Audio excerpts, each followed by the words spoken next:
Thank you, everyone, for coming this week to the CHEP seminar. We have Dan Grossman visiting us from West Virginia University. Dan is a health and public economist. His work has been published in leading journals, including the Journal of Human Resources, the Journal of Health Economics, several in health services research, and the American Journal of Public Health and Demography. So sort of top health policy journals, top field journals in economics, and the top demography journal. Pretty impressive. And so Dan is here this week to talk to us a little bit about the Flint water switch. So thanks so much for coming in. Thanks everyone for being here, and thank you to Joe. Joe was like, would you like to come out to San Diego in February? We'll put you up in a hotel that overlooks the ocean. And I was like, I don't know, I'll think about it. But you know, I'm glad that I took him up on the offer. It's been really, really great to be here and meet all of you. So this is joint work with Shushan Denagulian and David Slusky. And we're calling this Office Visits Preventing Emergency Room Visits, Evidence from the Flint Water Switch. The basic idea of this is that we're going to look at an information shock that happens for adults, for citizens of Flint, and we're going to look at what, whether or not this induces parents to basically get their kids to go to the doctor to get a lead test, and whether or not that has some sort of positive benefit in terms of basically tying the parents into the healthcare system and basically giving them an option to take their children if their children get sick apart from the emergency room. So we got financial support from Wayne State University. We're very thankful for that. And so here I'm just going to motivate this with a quote here. This is Flint and the Flint River in the foreground. This is from Dr. Mona Hanna-Tisha, a pediatrician in Flint, and she basically says we were drinking contaminated water in a city that's literally in the middle of the Great Lakes, in the middle of the largest source of fresh water in the world. And so the research question that we're basically asking here is, did the Flint water contamination and did the information shock of people finding out that the water was actually worse than they originally thought lead to more blood lead tests? With that, we're going to look at whether or not this led to more office visits, sort of primary care visits. And the reason that this is a potential, that this would be likely, is that blood lead tests generally occur in the office setting, not in the emergency department setting, or in a lab setting, in which case the results would still be read by a primary care physician. And then the question that we come to lastly is whether or not this increase in office visits leads to a decrease in avoidable emergency department visits. And I'll talk more about what we mean by avoidable in a few slides. So basically what we're going to do here is we're going to use Medicaid claims data from 2013 to 2016. This is the universe of claims for children aged 0 to 3. So we're going to be focusing on a young infant and young child sample. We're going to basically estimate a diff model comparing Flint to other areas in Michigan. We find that lead tests increased by about 1.7 percentage points in observation month. It's about a 50% increase. And we're going to find about an 8% decrease in avoidable emergency department visits. I'm going to present a little bit more evidence that basically people are becoming more tied into the healthcare system. And some of this evidence is basically that they're going to be more likely to see the same provider following a lead test in Flint than other areas. So we're going to be able to look at this lead test. This is kind of our event study here. This is comparing Flint to other areas in Michigan. We've drawn in a red line that sort of corresponds to September 2015. And what you'll notice is that, I'll go into more detail about this, but the actual water switch happens somewhere in this area right here in April 2014. But lead tests are more or less pretty flat until there's this information shock where basically the city admits that there's more lead in the water than they previously thought. So we see this bump up in lead tests here. And then we see the second information shock in January 2016. And this is going to be when the governor comes out and basically apologizes and asks for federal help in dealing with the water crisis. So this is essentially the sort of information shocks that we're going to be using. And then just to give you an idea here, this is probably way too early to be showing this. We're going to be able to show that not only do we see an overall decrease in emergency department visits while we see this increase in office visits, we can actually look at specific conditions and see a very strong negative correlation between office visits for specific conditions and then avoidable emergency visits for that specific condition as well. So The motivation for this is pretty simple. Emergency department visits are costly. We're economists. We care about how we use our resources. We have limited resources. If there's ways that we can reduce emergency department visits and potentially use those resources in more efficient ways, we think that's an important thing that we want to potentially do. The sample that we're focusing on is a Medicaid sample. Medicaid samples are more likely to use emergency department services than both uninsured and privately insured people. And on top of that, this is all descriptive stuff here, but basically children under age 5 are disproportionately likely to use Medicaid services. And I'm just going to point out that at times I'm going to be talking as if children are making these decisions. I apologize. These are parents making decisions on behalf of their children. But either way, children under this age are much more likely to use Medicaid services than other children who are covered by Medicaid. So this is a very important policy relevant sample of children. And then finally, there's evidence that access to primary care is associated with reduced emergency department visits. So we're going to be looking at this as basically having a primary care possibility as an increase in access to care for parents and their children. So this is different than sort of the existing Medicaid literature for a number of reasons. There's a lot of work right now that's looking at ACA expansions and its effect on health services utilization, including emergency department and primary care usage. I would characterize this overall literature as basically saying, the more recent literature, as essentially finding that there is an increase in case mix, payer case mix, so that basically there's more visits that are being covered by Medicaid, but there's not actually an increase in the number of emergency department visits after receiving Medicaid. There's one outlier, which is the Oregon Health Insurance data, which finds enormous increases in emergency department visits, but we're actually focusing on a sample here that's always eligible for Medicaid. Flint has a very, very high usage of Medicaid among this group, among pregnancies and young children.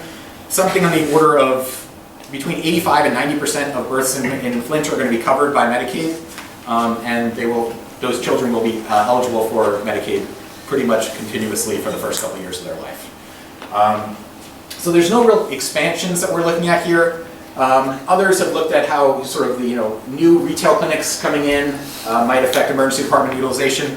We see little evidence that this is happening in Flint, and so we're going to be focusing on sort of a continuously covered by Medicaid sample with little changes in the sort of availability of medical services.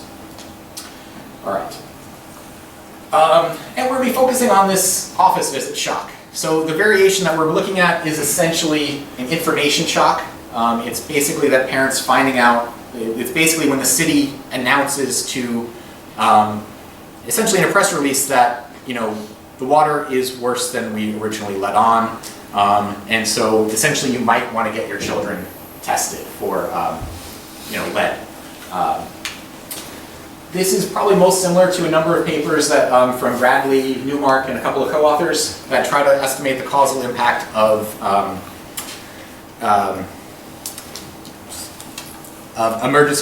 primary care use on emergency departments. They use sort of an RCT setup here where they incentivize people by directly paying certain people to get primary care use. And they find modest reductions in emergency department usage for non-urgent emergency department, non-urgent ED care. But interestingly, they actually find no reductions in overall costs. And the reason that they state is that essentially there's a lot more ambulatory outpatient care that sort of makes up for the decrease in emergency department use. We're going to contribute to this literature by basically taking this to a more quasi-experimental setting.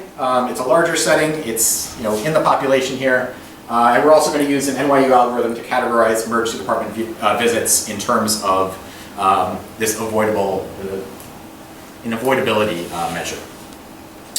So, I'm just going to say that lead is bad. There's a lot of bad things that come about with lead. It's a toxic metal.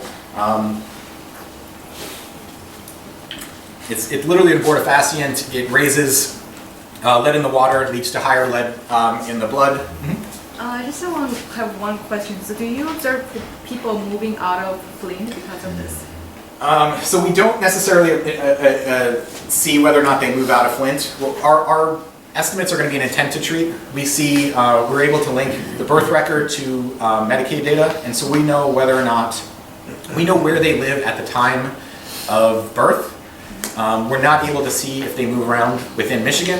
As long as they're within Michigan, we will continue to see them. If they move out of Michigan, then we don't see them anymore, and that's something that we can't really do much about that. If I start drinking water with lead in it, how long is it going to take me to get sick and have to go to the doctor? It's a really good question. I don't have a good answer for you. But again, I mean, obviously, you think what I'm getting at is like how much of this is the information shock and how much of it is that people are actually getting sick and going to the doctor. Yeah, and so, one way to think about this is that we're looking at an information shock, and we're looking at whether or not that leads to people going to the doctor more and whether that leads to them going to the emergency department less. So you might think about the fact that if people are getting sick more in Flint, then we should be that should bias us away from finding a reduction in emergency department visits. But I need to think a little bit more about it and probably check the literature a little bit more about how long it would take. I think my inclination is So- it's a long-term thing. Yeah, it's not immediate. I will just say though that there's some work that I will cite in a minute that shows that the blood lead tests that they were doing at the time, they start to show an increase in Flint children compared to other children within about 2 months of the water switch. So again, I don't know whether that translates into immediate health effects. I need to do a little bit more to see what that would do.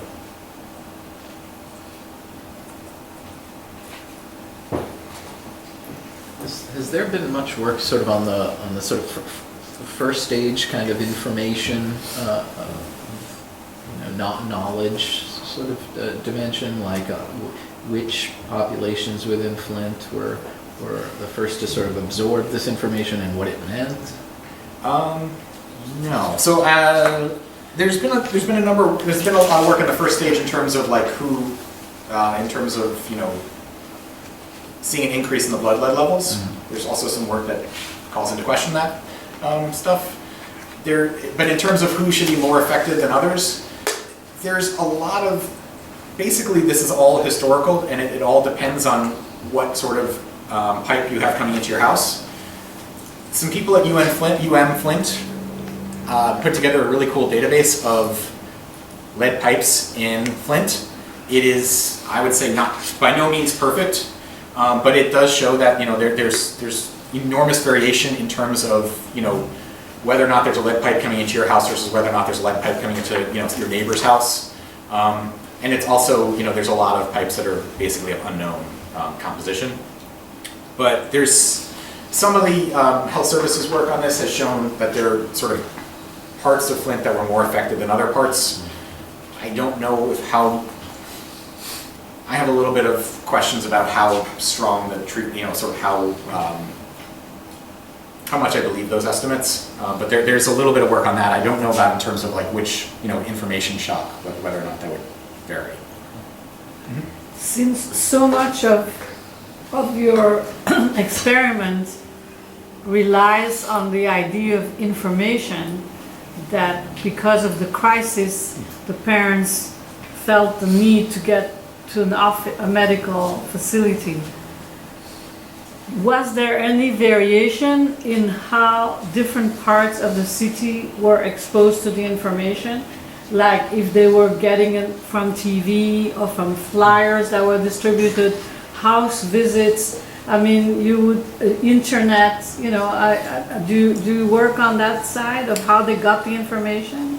It's a tough question, and Flint is not an enormous city. It's about 100,000 people, so there's not a lot of variation in how this information would come to them.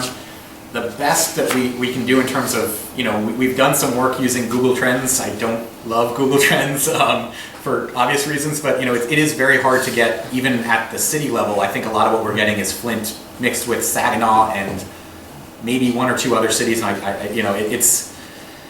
it does show that there's information that's coming through at the times that we think it's coming through, but it cannot tell us, where we would expect certain areas to, if we would expect certain areas to sort of take that information in more than others. yeah, it's not really something that we can do. How does the absorption work? Is it primarily through drinking water, or is it also through bathing, like exposure in the skin? I believe it's through sort of both, but absorption through the skin as well. Okay. I was wondering for the infants in the city, like what proportion of them are still breastfeeding? Are they And actually it actually drinking water? does come through. It can come through breast milk, and it can also come through literally comes through the bones of the mother while the baby is in utero. Wow. But I wonder if mothers actually know that, because I guess I was almost surprised that the increase in lead testing was so small, and I was curious if the 0 to 1 kids maybe had a smaller impact because maybe some moms thought that they weren't exposed when they were breastfeeding, or... Yeah, so just to point, this is sort of an important point here, but it's a 1.7 percentage point increase, but that's on a observation month level. So I've been trying to convince my co-author to go back into the data and try to look at this a little bit more in terms of like who's actually gotten a lead test by a specific age that's sort of recommended, and I think that's a really important thing. I'm going to tell her that you all said it to me. With all your, I'm just the messenger. But so I think that is an important. It's a large percent increase, but on a small base. But I think that partially is because it is at that monthly level. Okay. All right, and so just, lead is associated with a lot of bad things, including criminality and behavioral problems and educational problems. The EPA sets a maximum contaminant level but also recognizes that there is actually no safe level of lead. And I think, the key point here is that this is a salient information shock. We think that by giving this information to parents, we think that they're going to want to get their kids tested for lead, given this information. All right, so there's a growing literature on Flint. Shushan, David, and I have all contributed to this in some ways, but there's some pretty strong evidence that lead levels increased among children following the water switch. David and I have found that fertility rates dropped following the water switch. We argue that this is a biological mechanism. And there's a really cool paper that's, I think, either R&R and AJ Applied or AJ Policy or forthcoming, but basically looks at home prices. And they actually are using a very similar information shock of, sort of this, where parents start, where sort of released to the public. And they find that home prices dropped. They also find some evidence of avoidance behavior among people with bottled water consumption. There's a paper that looks at student test scores, finds that test scores drop. There's another paper that's sort of in the works on that. Shushan and the co-author have some work looking at maternal behaviors during pregnancy, shows some evidence of differences there. And then there's finally a couple of papers that look at birth outcomes and find worse birth outcomes. So a lot of this might worry you that some of our estimates could be biased. We are going to do a little bit to try to get past this, and we're going to look at a separate sample that looks at children who were born before April 2014. We find very similar results when we limit to that sample. That still could be that children are affected by the lead, but again, I think that would bias us away from finding sort of improvements in, or sort of reductions in emergency department use for that sample. All right. I'm sorry, you say you don't find reductions in that? We find actually very similar results to our overall results. So, brief timeline, and then I'm going to start 1897 for my brief timeline, but I need to do it. So, in 1897, Flint passes an ordinance that basically says all water main connections are going to be made with lead. And essentially it says that lead is fantastic, it's malleable, it's really easy to use. We should use it, and I don't know if they had a great lead lobby at the time, but this is true of a lot of cities. There's a really interesting literature that I don't know enough about that kind of ties lead problems from the Roman Empire to lead. There's evidence that the Roman Empire may have actually learned that lead was bad, and then somehow we lost that to history. But either way, we'll start in 1897, we'll shift forward about 100 years, and Flint is basically on the brink of insolvency, and the governor basically gives them a choice. You can declare bankruptcy, or you can accept emergency management. And emergency management is basically going to be we appoint this person, and they're going to make all of your fiscal decisions. It's an enormous change in the political economy of Flint, and it basically means that they still have elected officials, but those elected officials basically have no say in any decisions that are made. So for about 50 years before this, I'll just put this in 2012, but Flint has been receiving water from the Detroit Water and Sewerage Department. This water is basically from Lake Huron. The Water and Sewerage Department treats the water and sends it on to Flint. All Flint has to do is then distribute it to its customers. Water prices are hitting high levels. There's some evidence that perhaps Detroit was trying to do some balancing of its own bankruptcy issues with water that it was sending off to other places. But essentially, Flint and the rest of Genesee County, Flint is about a quarter of Genesee County, got together and they decided that they're going to basically cut out the middleman. They're going to put together something like a $300 million bond, and they're going to build a pipeline. All they need to do is build 60 miles of pipe straight to Lake Huron, no more Detroit, and they get their water from the same place. Great, good plan. Only problem is that it's going to take 2.5 years for this to happen. So in the meantime, Genesee County basically says, we'll just get our water from Detroit and we'll wait out the pipeline to be built. Flint decides that they can save some money in the short term and they're going to basically use Flint River as their source. Historically, before 1967, Flint used the Flint River as their water source. At the time, Flint was a booming town, and at least contemporaneous reports from this time say that they switched over to Lake Huron because they were worried that they were not going to be able to keep up with population growth. There's also a lot of reports at the time that the Flint River was fairly contaminated, and it continued to be fairly contaminated. So here, we'll go back to this graph here, and we'll just show Flint changes its water in April 2014. There are problems pretty soon after this water change. First, there's fecal coliform problems, which is exactly what it sounds like, and there's a boil advisory. They treat their water with chlorine to get rid of the fecal coliform. After that, they have a trihalomethane EPA violation, which is essentially a byproduct of chlorine.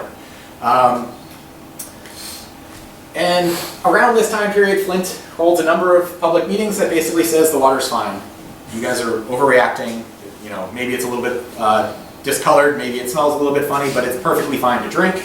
Mark Edwards and his team from Virginia Tech start doing some independent testing in this time period, and they basically have a number of things that they report. One is that the water is much more corrosive, which basically means that it's leaching lead out of the pipes into the water. And the lead rates, violations like high lead tests are much more common than the Michigan EPA has reported. Dr. Mona Hayatisha does a report. She holds a press conference right here in September that basically says, I've done research, here's my research. Children have higher blood lead levels following the water change. Flint immediately attacks her and basically says her research is wrong. About a week later, they realize that there's so much public pressure against them, and they release this, basically a lead advisory to the city. And the lead advisory is essentially almost like an FAQ. It basically says, the water is worse than we previously let on. This is particularly bad for, for elderly, for pregnant women, and for infants and children. And it essentially advises them to get their children tested. So here's the lead advisory. Public switchback happens in October. So in October 2015, Flint switches back to the Detroit Water Department. But at this point, essentially there's scaling that builds up in the pipes over time, and the scaling has been sort of leached away, which means that even this new water source is not necessarily fixing the problem. And then this should actually be pointing right here.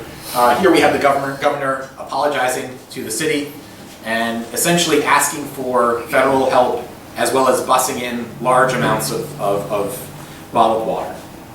All right, so here's the governor apologizing. And the key thing here is that this is actually an important thing here, because this is, the city of Flint is aware of this at this point, but for some reason it takes this sort of national news story for it to really, lead to an increase in lead tests, or an enormous increase in lead tests. So when we think about kind of the exposure period, are we looking at that kind of initial bullet point in the spring of 2014? And that's when people started being exposed to this? Or is it kind of an evolving thing that has happened over time? We're going to think about this in terms of an information shock that occurs at this point and this point. Sure. But the exposure to the water does begin basically somewhere around here. Okay. There's strong evidence that the increase in lead does occur pretty soon afterwards. I swear, somewhere between 60 days afterwards. So, if you're worried that, there's potential, sort of health effects of the water, that would be potentially beginning somewhere in April 2014. Are you worried that there are health effects of the water? A little bit. Certainly that's a concern. I would just say that while lead levels did increase over this time period, we're not talking about enormous increases of in sort of the historical levels where people were really, having really, really strong health problems. Mm-hmm. These are increases that, go above a specific threshold that is of interest to the CDC and to the EPA and things like that. But, it is still a marginal increase in some sense over where they began. Mm-hmm. But it's definitely something that we think about, and it is one reason that we try to sort of focus on a sample. We have a sort of a sensitivity analysis where we're looking at a sample that was born before the water change occurred. Again, there's still potential health impacts for those children. Okay. Do we know if there was already lead in the water in Flint River when they switched, or was there like another kind of contaminant that was corrosive that caused it to then leach the lead from the pipes, making it worse over time? Yeah, so it's really the Flint River water is not specifically leaded. It's the corrosiveness of the water that that leached lead into the water. And it was taking off some sort of covering inside the pipes? Essentially, yeah, there's scaling that builds up in the pipes. There's a lot of evidence that the Flint water system was not ready to sort of begin treating the water before they were getting pre-treated water, and all they could do was treat it. There's a lot of evidence that they really were not. They weren't using anti-corrosive inhibitors. They weren't using a number of different things. There's also some evidence that they were sort of damned whatever they did because they were not prepared for this in general. Okay. Here is a map of lower Michigan, what a lot of people in Michigan probably call Michigan. So we'll zoom in a little bit. I have relatives in the Upper Peninsula. They would kill me for that. Here we have Flint, and we have about 15 different population centers. These are going to be the comparison cities. This is similar to some of the things that David and I have done in the past. We'll also use a number of cities that have particularly high levels of lead as a comparison group, and we'll try to use a couple of different cities that are a little bit more similar to Flint in some ways. Our results are pretty robust to any of those control groups that we use. So what we're going to do is we're going to match birth records to Medicaid claims data. And so this is birth records from 2013 to 2015. For all children that are born in the state, we get parental demographic characteristics, we get maternal address at the time of birth, and so we're going to use this geocoded maternal address to basically say whether or not a child lived, or child was born within the area of Flint that was affected, as well as whether or not they were born in other cities in Michigan. We link this to Medicaid claims data from 2013 to 2016. I'll present just a tiny bit of results at the end using 2017 data that we just got. But this is basically, this includes all Medicaid claims data for any child that was born in Flint over this time period. We have both fee-for-service and managed care enrollees. We get individual claims data, we get provider eligibility information, and we get information on payment for fee-for-service. We're going to use that to extrapolate for managed care, with all the caveats that come along with that, but it's the best that we can kind of do in terms of payment. So if you want to take those results with a grain of salt, fair enough. We're going to aggregate this up to the person month level. We have tests for blood lead levels. We have any claims, the total claims. We're going to have office visits, which is coming from place of service. We have emergency department visits, and we have payment information, and we'll have this type of emergency department visit that I'll talk about in perhaps right now. Yes, okay. Okay, So this is an NYU algorithm that was developed by a number of people. They basically go back to the early the 90s and look at all emergency department visits, and they try to classify them into these groups right here. These are not going to be mutually exclusive, but the idea here is that we have what they'll refer to as emergent, non-preventable. These are things that you had to go to the emergency room that day. There's nothing you can do about it. Something like appendicitis. We have emergent, preventable. These are things that the day that this happened, you had to go to the emergency room, but had you received sort of better primary care and better preventable care in the past, you could have prevented this. Emergent primary care, which is basically that you could have gone to see your primary care physician rather than emergency department. And then this non-emergent thing, which is basically, this category is, you did not need to be seen by a medical professional in any sort of timely manner for this. We're going to take these last three, we're going to call them avoidable. We're also going to look at them separately, but we're going to try to build these up, get a little bit more power from these. So again, these are not mutually exclusive necessarily. Something like croup, which is very common for children, about 57% is emergent, 19% is primary care treatable, 24% non-emergent. So the best we're going to do here is we're going to kind of take the fraction, kind of sum the fractional share of each claim category by person and month. So the idea is that if you have something that was sort of 20% preventable and something else that was 70% preventable, we'll add those up and basically say that you had 0.9 visits that were preventable in a given time period. And anybody without ED claim gets an assigned a value of 0. We're going to go into a little bit more detail in the paper about this. So of these categories you have, do you have ones like? Do you have a sense of kind of what lead or this water pollution could actually be causing, and have a sense for like what those visits would look like? Yeah. So at low levels, or sort of relatively low levels, stomach GI issues would be common. That would be one thing. That's a big one. That's sort of the GI tract issues. So we'll have that. I'll show you a little bit of evidence on GI stuff a little bit later. Basic diff and diff here. I won't go into too much detail. We've got our outcome on the left-hand side here with individual, city, and month and year. Water is going to be equal to 1 if it occurred in September 2015 or afterwards, and the person lived in Flint. We'll have some individual controls which are coming from the birth records, basic demographics for the mother. We have city fixed effects. We've got claim month and year fixed effects, as well as birth month and year fixed effects. And then our standard errors are going to be clustered. At the city level, we'll do a little bit of work with bootstrap standard errors, well bootstrap, because we have one cluster. Sorry. When you get to So I get that you're going to look at the lead tests as kind of the first outcome, and the second outcome is emergency department visits.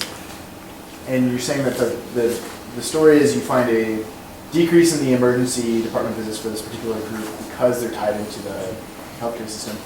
It seems to me that there's an alternative story there that you could see kind of coming to this whole the parallel trends notion here, because your treated city is Flint, right? And you have this pollution. And then you have these untreated cities. The shock you have is an information shock, which is going to certainly trigger people to go get the blood lead test.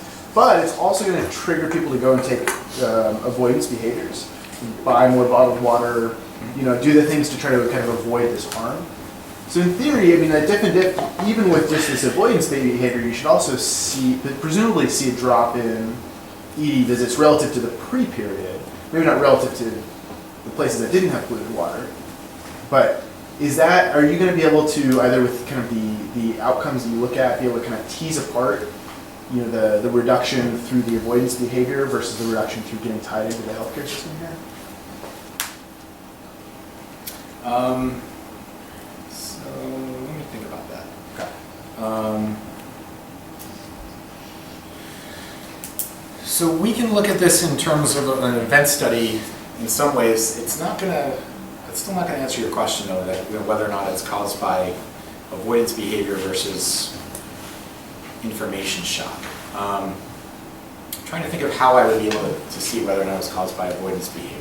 So I think this is kind of what I was getting at with the previous question about the health outcomes, right? Mm-hmm. If it's avoidance behavior, then that alone, you would expect to see drops in in ED-related visits that would be due to direct exposure of the pollution, right? But if it is that you're getting tied into the healthcare system, one way you could look at it would be to look for things like asthma or other things that would be potentially preventable. That, maybe if you had your kid, into the medical system, they would have also been checked for asthma or something like that, right? Versus, and that wouldn't be affected by buying bottled water or kind of these avoidance behaviors. Right. So thinking about that as the mechanism, you should expect to see these ED reductions for things that are preventable, but not necessarily directly related to water quality issues or avoidance behavior around water quality. I might be wrong about that, but that's the way to. So I'll show you something a little bit later. It kind of relates to that picture I showed you first, where there was sort of 10 different things. We showed a sort of negative correlation. That'll show there's some evidence of things like upper respiratory infections. It's potential that lead could sort of affect your sort of overall immune system. Definitely rashes, GI would be very clear cut, lead related. Yeah, so I think maybe that'll help a little bit, but I don't think it'll be particularly directly addressing that. But so I have to think a little bit more about how we can do this. So quickly, back to Hal's question.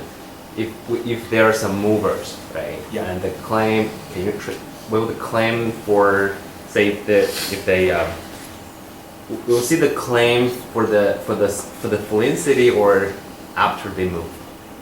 I mean, you see my question? Yeah, so we would see the claim. We wouldn't know whether or not where they live now. We know where they lived at the start. So the claim will be counted as the Flint. As Flint claim. Yes. Oh, okay. And so that hopefully addresses a little bit of worry about movement in and out of the city. If they're moving to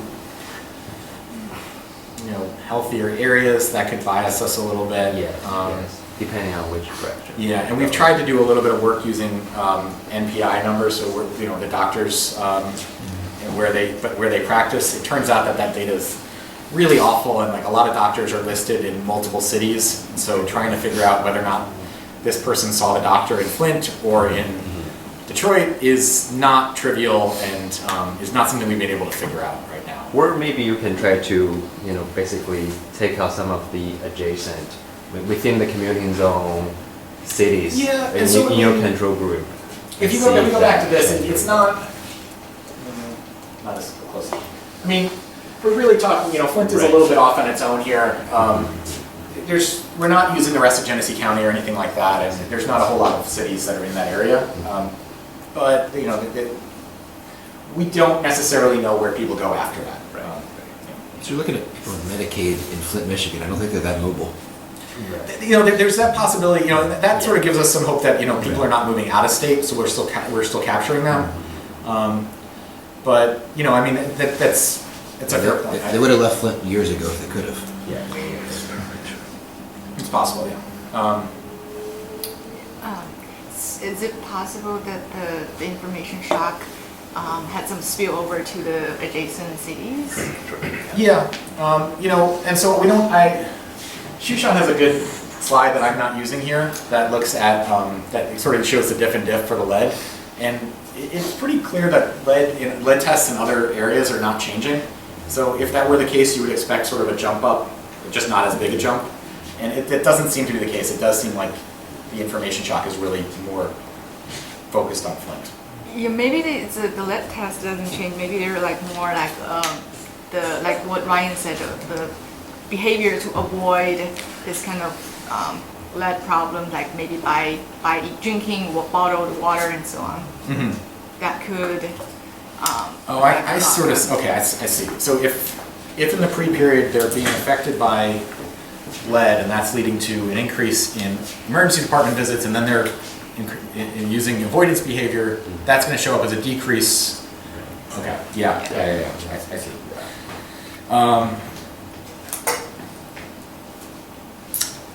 So yeah, I can't.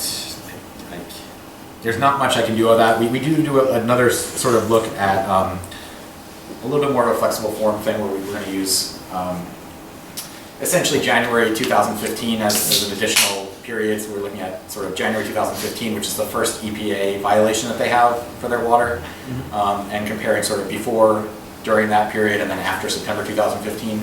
The results are pretty similar. You know, to the extent that that answers your question, that's some evidence, but it's, you know. Or if you can get access to the Nielsen scanner data, you can see number of water bottles buyed in different cities. Yeah, and so that's the Christensen paper that I mentioned earlier. They do that a little bit, and they do find some evidence of some avoidance behavior that actually starts a little bit. It actually starts a little bit before the information shock. And is it in Flint or also in other cities? It's comparing Flint to other cities. I don't remember the exact level of geography that the Nielsen data has. I think it might be city, but I can't swear to that. I guess I would think that if that were the story, you would be able to sort of look at the patterns of ED and office visits before, because your period starts before the actual exposure, not just before the information shock, before the actual exposure to lead. Yes. So I would think if this story is correct, you would actually see maybe some increase in medical care use in that kind of pre-information period, but after exposure to the lead, right? Yeah, potentially. We do see, you know, we do some some event studies that they're pretty noisy. To be perfectly honest, there's a lot of seasonality things going on with them. They're basically they don't really confirm or deny our story, I would say. Unfortunately. What time do I have to? 45. Okay. So let me get back to where I was here. Okay. All right. So let me just present some results here, and I'll present a couple of robustness tables and some additional results as well. Here we have panel A. We'll have any lead test in a given observation month, and panel B is sort of the number of tests. And what we'll see is that essentially people are not getting multiple lead tests a month, more or less. They're getting one. But we do see this large 1.7 percentage point increase, about 50% increase. Results are pretty much statistically significant no matter what we do. We do a wild bootstrap, we do some randomized inference. It's definitely an outlier in the data. We don't see much overall for office visits. I'll show some evidence in a little bit that we do see some sort of early increases in office visits followed by some decreases in office visits later on. ED visits, again, not a whole lot here. Perhaps slightly negative, but it's really not, it's marginally statistically significant at best. There's some evidence of an increase in the number of claims and evidence of an increase in any payment during a given period. We do see some evidence of an increase overall in payments, which we can kind of do some back of the envelope numbers with, but I do want to stress that this is a marginally significant number. But there is some evidence that even just looking at medical costs for children aged 0 to 3, this was not a this was a money costing event. So next we're going to look at avoidable emergency department visits. And so first we have non-preventable. This is that, what we see here is basically a pretty big, pretty small, essentially a 0. We see no change in non-preventable visits. But for these other 3 categories, we see pretty consistent decreases in avoidable emergency department visits. All right? They're not enormous decreases, but they're substantial, and again, we see evidence of these being statistically significant. If we add them all together, that gives us our avoidable category. We see about 5 fewer visits per 1,000 observation months, which is about an 8% decrease in overall. So next what we do is we kind of take this to a sort of pseudo-event study, and we're going to look at quarterly changes for office visits. This is the first quarter after the information shock. We see an increase in office visits, a much larger increase in the second quarter, and then we start to see decreases in office visits after that. So this could be some evidence of some sort of intertemporal changes in when people are getting service. But essentially, there's some evidence that office visits go up, but that it's basically zeroed out by this decrease later on. And just, before you accuse us of sort of trying to find this result, we did actually get data from a smaller period of time at first. So we see this, our first cut of the data, we see this like large increase in office visits. We're excited. We get more data, and suddenly we see a 0, and we're like, what just happened to this result? So anyway, there's sort of, the reason that we're doing this is not just, sort of looking for results. If we look at avoidable emergency department visits, which is not showing up over here in my legend, we see basically kind of a 0 to start with, and then pretty much decreases continuing across the rest of the quarter. So that this happens fairly quickly, that there's sort of a decrease in avoidable emergency department visits. And if we look at costs, we see an increase in costs kind of immediately, and then pretty much no change after that, which kind of goes along with this increase in office visits early on. All right, so we can calculate an elasticity of substitution. If we look at sort of the first couple periods here, we can kind of calculate a negative 0.5 to negative 2.2 elasticity of substitution for office visits for emergency department visits. So, sort of the questions that we have to pose to ourselves here is, should we expect this decline in emergency department visits to continue over the longer term? The 2017 data will give us a little bit of a handle on this. Spoiler alert, yes, it continues. But, either way, we think that this is fairly, suggestive evidence that emergency department visits are sensitive to primary care. All right. So next what we're going to do is we're going to turn to these CCS categories, I never remember this, clinical classification software categories, for claims with an avoidable component. So we're going to look at the 10 most common categories prior to September 2015 in Flint. Getting back to your point earlier, perhaps we should do this prior to April 2014 in Flint to get these categories. That might be one way to look at whether or not the sort of the categories are changing. That's something we can very easily do. Let me just write that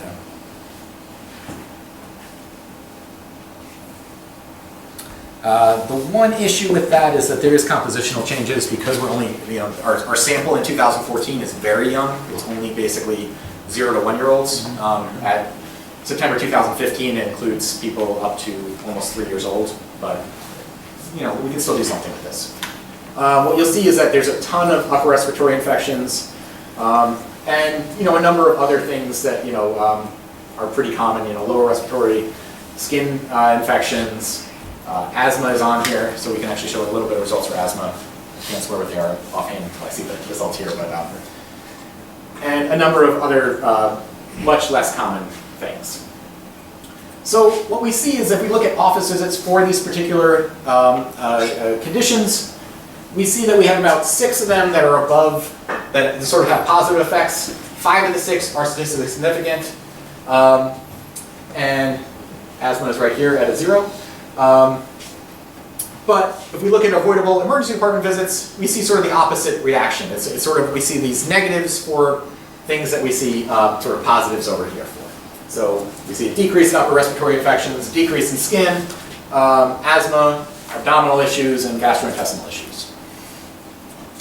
So I could do a little bit more looking into the abdominal and gastrointestinal issues and try to think about exactly what in those categories should be affected by lead. I'll think a little bit more about what those would be. But if we map these together, we put office visits on the x-axis, emergency department visits on the y-axis. We see this negative correlation between these things, which again sort of strongly suggests that it's not just sort of like a weird aggregate level increase in office visits, decrease in emergency department visits. It seems to be sort of sensible in terms of the conditions that are being treated in the primary care situation. Okay, so what's driving these results? We see, again, this sort of increase in office visits right after September 2015, and then not much after that. We can look at patient demographics of who's receiving lead tests over time, both before and after. We see very, very little change in this group. We can see where lead tests are performed. Basically, there's very little evidence that lead tests are done in the ER. There's some studies that show that something like 11 out of 13 emergency department doctors basically say that we would send people elsewhere to do lead tests. And even if they were to do it in a different setting, they would basically send those results on to some sort of primary care doctor for you to talk to them about. So the question is whether or not lead testing is motivating this sort of link to primary care. And that's basically allowing parents that if your children get sick in the future, you can basically say, we've seen that doctor who performed a lead test, they seem to know what they're doing, why don't we take them there rather than going to the emergency department. And the other thing is that when you call that doctor's office, they're like, we've seen your child before, we can see them today, rather than we have no idea who you are, you should probably go elsewhere. So first, no change in characteristics of who gets a lead test. We don't have a ton of demographic information, but for the things that we can see, we don't see very much. So what we're going to do is we're going to limit claims in the emergency to claims in the emergency department or the office coming within 3 months after a lead test. We're going to aggregate to the person day, and we're going to look at immunizations, wellness visits, same provider, and then the same clinic. So there's evidence, potentially, you go to the same provider, or you go into the same clinic, and that's basically, you see a doctor in the same basic area. So the argument here is that this need for a lead test is basically establishing this patient-doctor relationship in Flint, which essentially reduces the time cost of getting a visit. So first we look at immunization. We see some evidence of an increase in immunizations in Flint compared to other areas. Wellness visits, we see a much stronger effect, or at least a much more statistically significant effect. There's about a 15% increase in receiving a wellness visit. Importantly, this is after getting a lead test. So it's not the day of counting as a wellness visit, it's literally afterwards. And then we see this really strong effect for both same provider and same clinic. People in Flint who get a lead test are much more likely to see the same provider again, which we think is evidence that they are basically just getting more tied into their healthcare system. So this is only using the data post-lead test, before and after the switch, the information. Say that one more time, make sure. So I'm just trying to make sure I understand. Because I'm thinking, like, if you want to know about the same provider, what you really want to know is that they hadn't seen this provider before, Yeah, so and now it's a new provider with the lead test. This is just post-lead test. Right. We can try to, we've been circling this idea of trying to get at the whether or not they saw this person pre-lead test. Right. We have not come up with a good way to do that. It should be pretty straightforward, but it's always kind of dogged us in terms of the exact way to implement it. I mean, I don't know if this, just off the top of my head, like if you were to kind of just redefine your subsample here by kind of looking back to say, okay, this is the group that had a lead test and with a new provider that they've never seen before, according to our claims data going back to 2013, and then do the kind of the same thing that you did. So you would basically define based on whether or not the lead test provider was a new person? Maybe, one way. Yeah, that could be one way to do this. Yeah, I agree. I think that's an important thing to sort of, regardless, it's still, this is a very large effect that still is coming through, that, there is more repeat, consumption from the same doctors, which, yeah, I have a hard time thinking through how that would come through otherwise, but yeah, I agree that we should do some more. Just write that down. Sorry, what are the, this is my ignorance about lead, what are the treatments sort of that are offered if it sort of test succeeds some threshold? What are the doctors telling them to do? Essentially, there is remediation that can occur, but it's usually, you can take a pill that basically, sort of takes the lead out of your blood. It's really given for people who have very, very high levels of lead in their blood that are generally higher than you would see in this sample. So we see no claims for people receiving this in our data set. Okay, that's what I was going to We have looked, and we haven't seen a single person that received that. Apart from that, I should know more about what they would actually do. Yeah, I don't know what they would say if your blood levels were marginally high. Perhaps they would tell you to avoid water. I don't have a good answer for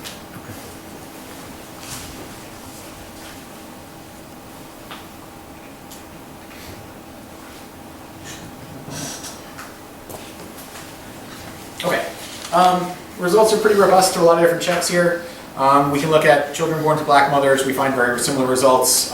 We can limit the sample to those born before 2014. We find pretty strong results for that.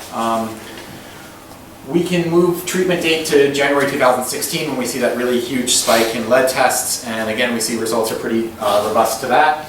But it does miss sort of like an increase in this primary care that does seem to predate that a little bit. We also, I mentioned before, we can do a lot of different alternative control cities. We've done tests where we took the 10 highest highest rates of children testing above a specific level of lead in the state and used those cities. Those results are pretty similar. There might be a little bit of changes in statistical significance. Those are generally smaller cities as well. Last thing we try to do some things using weekday effects. So, one thing you would want to see is that, hopefully these results are coming through on the weekday when, if we're seeing an increase in lead on the weekends, that would suggest that people are getting lead tests perhaps from the ED or from other places as well. What we see here is that, these are basically our main results for lead tests especially. The other results are pretty similar as well in terms of, overall claims and payment. And if we look at avoidable and, again, these results are pretty similar to our overall results, which I think is encouraging. We can look at weekend effects. We're seeing some things going on here that we can't really explain, but I would point out that the dependent variable means are extremely small here, which might mean that, small changes for some, for whatever reason could be driving these results. But we do see absolutely nothing in terms of lead. And very little in terms of claims and payment.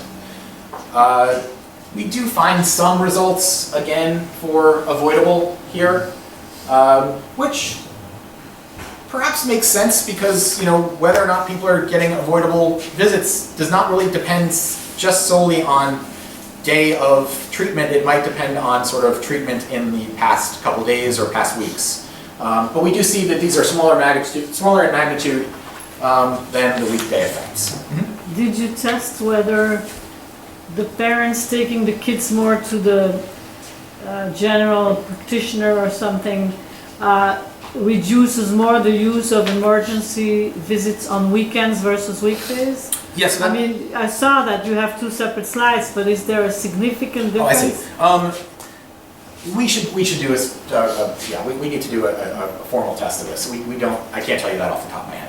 We should do that. I would say that chances are that they're not going to be statistically significantly different. For certain, the lead tests are going to be statistically different. Eyeballing this, which is not the best way to do that, I would say that these are not going to be statistically different for avoidable emergency department visits. And again. I think that there are reasons to think that that may not be the case, just based on the idea that some of these office visits are going to have sort of longer lasting effects that might reduce emergency department visits on the weekends as well.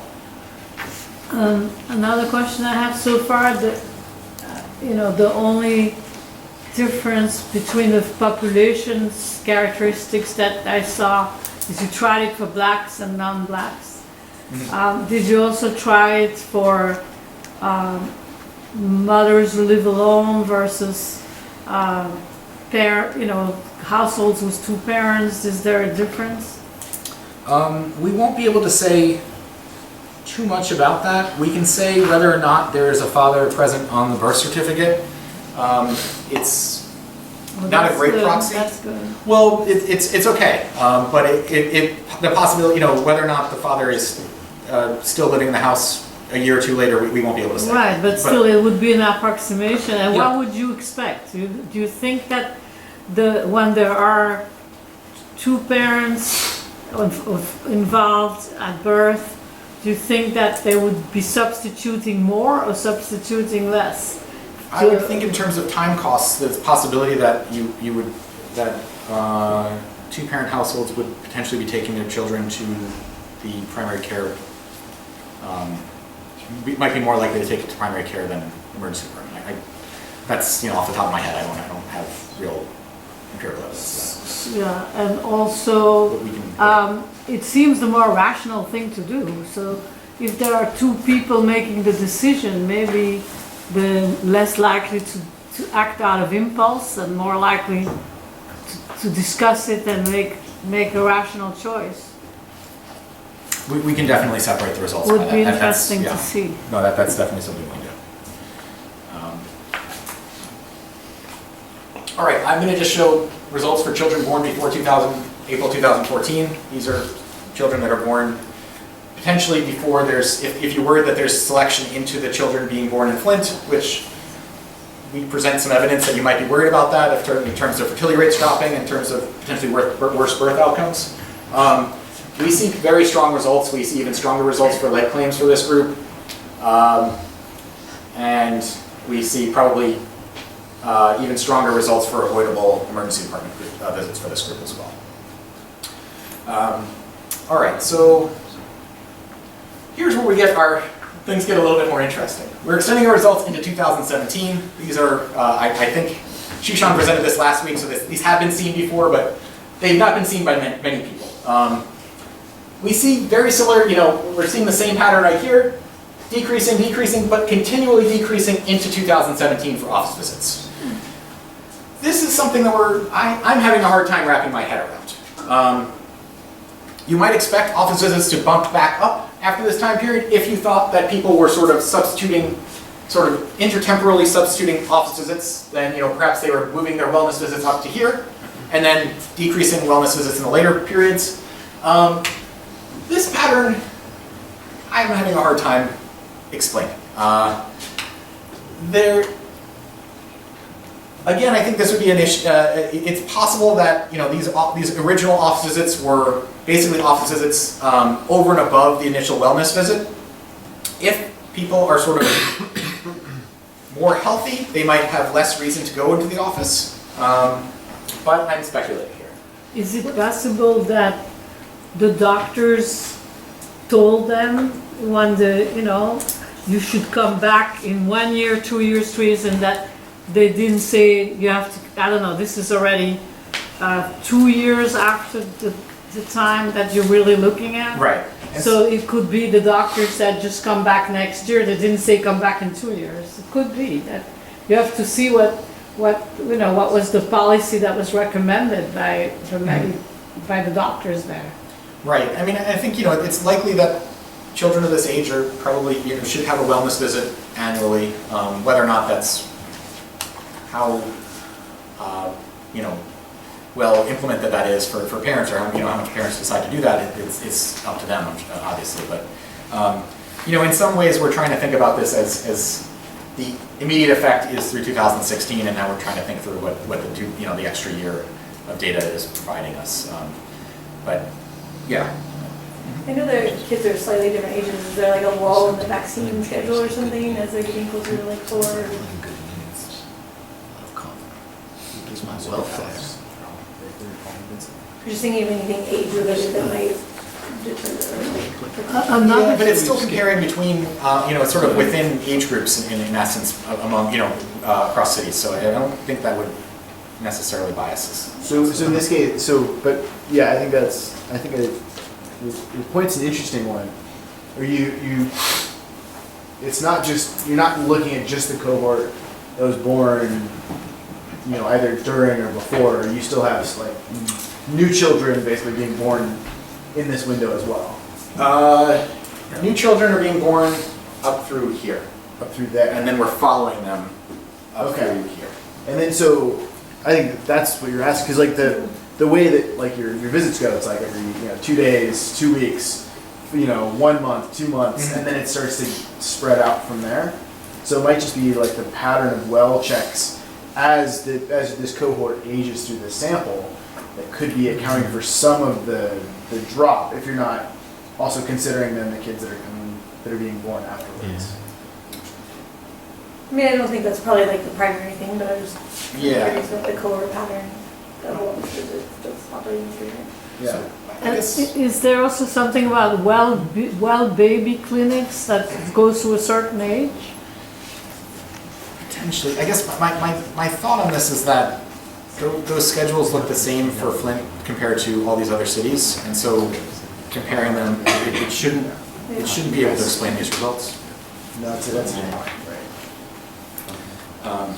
So we do also see this continual decrease in avoidable emergency department visits that's even larger than the decrease in office visits And this is for avoidable.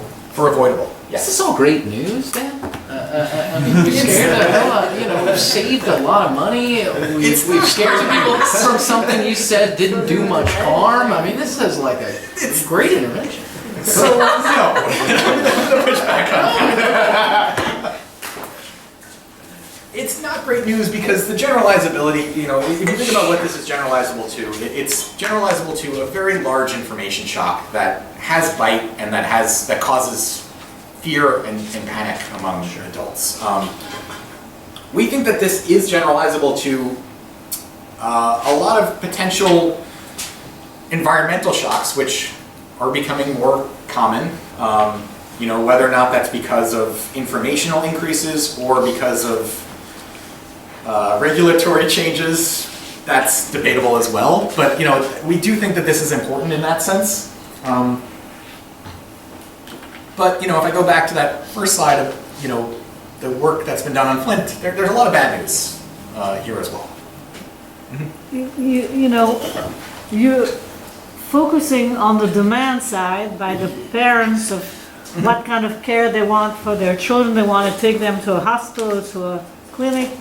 It could be that in this period, there's also changes in supply that are happening more in Flint than somewhere else, Yeah. because it was also a shock to the administration of the city, and maybe they just started building clinics that are more conveniently located, things like that. That could have happened in Flint more than somewhere else. Yeah. Again, we've tried to do some work looking at, one thing is that, not all doctors accept Medicaid. We've tried to do some work looking at whether or not more doctors are moving into the area. We reached that same problem that I mentioned before, which is that, a doctor could be operating in 16 different cities in 1 year, 4 different cities another year, and all we can do is say that this is bad data at that point. And we're pretty confident that that's just bad data. And I don't know enough about licensure data within the state. I know people have used that before. I know people have mentioned that it's very, very expensive. But I also don't know if that would actually even help us get at whether or not doctors move around within the state. But yeah, the supply side thing is certainly a concern, and it's something that I'm going to punt on right now. I don't have a lot to say on it. Sorry. Yeah, a little bit to that point. Do you have any data on like wait times, right? Could the wait times have increased, and therefore you're usually seeing like deterring office visits or longer waits to office visits? So my take on that is that usually comes from the ADIS data. Is that right? American Time Use. I don't. We tried to use the American Time Use for something in our previous Flint paper, but we're getting down to a point where we're like, it's so like we had like 7 or 8 observations within the city of Flint. And, we threw it in the, my co-author really liked that data, and I was like, I don't know why. I'm throwing them under the bus all day today, but I didn't understand what we were getting. Yeah. There's the All errors are theirs. What's There's that? the NAMSIS with wait times too. I think that's like a provider rule. I think they might have The NAMSIS? The NAMSIS, yeah. But I think it might be not much better in terms of the sample sizes. Okay, I'm gonna ask you afterwards what that is. But, yeah, it is an issue that when you get down to like this sort of a small city level, these data sets are not fantastic for that stuff. But I think this would be a really good question and a good way to think about that. All right. About done. Okay. Here's our summary of our main findings. You've seen them, so I won't do too much here. And I will skip that and just conclude here. We do find that, this contamination sort of induced parents to sort of create a stronger relationship with the physician. Did lead to a reduction in emergency department visits or avoidable emergency department visits. We have some plans for the future to look at vaccination schedules, see what else happens exactly on the day of the lead test, we have supply side drivers in our to-do. I don't think we're going to get to them anytime soon, just because we've sort of hit data blocks that we can't quite solve at this point. So that's what I have. Thanks. Thank you.